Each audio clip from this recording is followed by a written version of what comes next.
Imagine you're walking home from work, scrolling on your phone, and you stumble on a headline that makes your heart stop. 3 men attacked a CEO in the schoolyard, but a single dad janitor with a mop changed everything.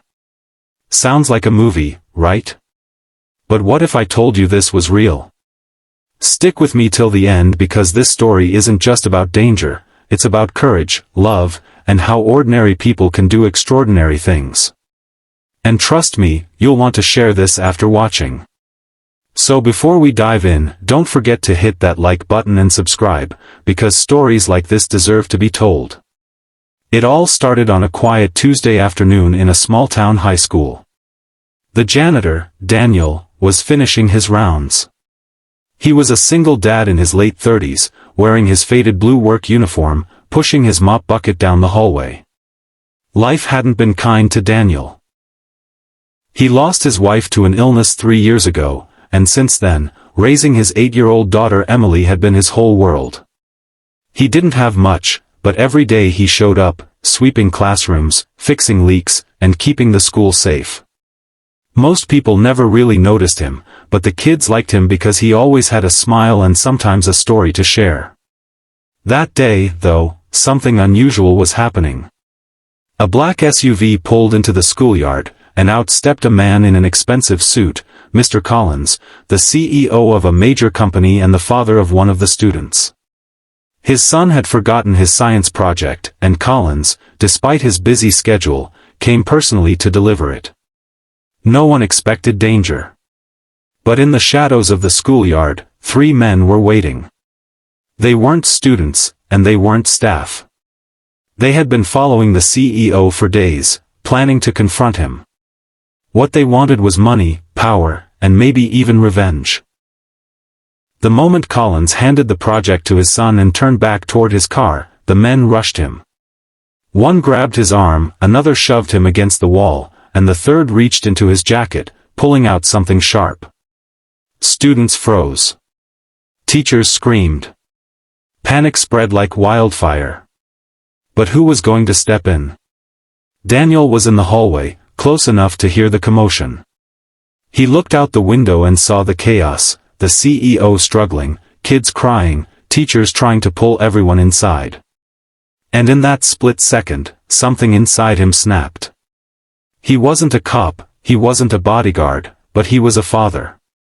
He knew what fear looked like in a child's eyes, and he couldn't stand by while innocent kids watched violence unfold. All he had in his hands was his mop. His heart pounded, but he didn't hesitate. He charged out into the schoolyard. "Hey," he shouted, his voice echoing across the yard. The attackers turned. For a second, they laughed. A janitor? With a mop? But Daniel didn't give them time to think. With one swift motion, he swung the mop, the metal handle clashing against the arm of the man with the knife, knocking it to the ground. The crowd gasped. Collins staggered back, clutching his bruised ribs, while Daniel stood between the attackers and everyone else. One of the men lunged at him, but Daniel pivoted, using the mop like a staff, jabbing it into his stomach. Another came from behind, grabbing his shoulder, but Daniel twisted and slammed the mop handle into his knee, sending him collapsing to the ground. Years of hard labor had made Daniel stronger than he looked. Sweat poured down his forehead, but adrenaline kept him going. He wasn't fighting for glory, he was fighting because his daughter could have been out there, one of those scared kids watching. The third man rushed forward, furious, trying to tackle Daniel. They wrestled, crashing to the ground. The mop slipped from Daniel's hands, but just as the attacker reached for his knife again, Daniel headbutted him with all his strength, knocking him back long enough for the teachers to drag the children inside. The school's security alarm blared, and within minutes, police sirens wailed in the distance. The 3 men scrambled to escape, but 2 were pinned down by staff members who finally found the courage to help after seeing Daniel stand. The third was caught trying to flee the yard. The police arrived, handcuffing them and pulling Collins to safety. And then, silence. The chaos was over. Collins sat on the steps, shaken, his expensive suit torn and his face pale. He looked at Daniel, who was breathing hard, holding his mop like a soldier with his weapon. Daniel's knuckles were bleeding, his uniform stained, but his eyes burned with determination. For the first time in his life, the CEO saw not a janitor, but a hero. The students peeked out from the classroom windows, some with tears on their cheeks, others clapping. And in that moment, Daniel realized something: he hadn't just saved one man.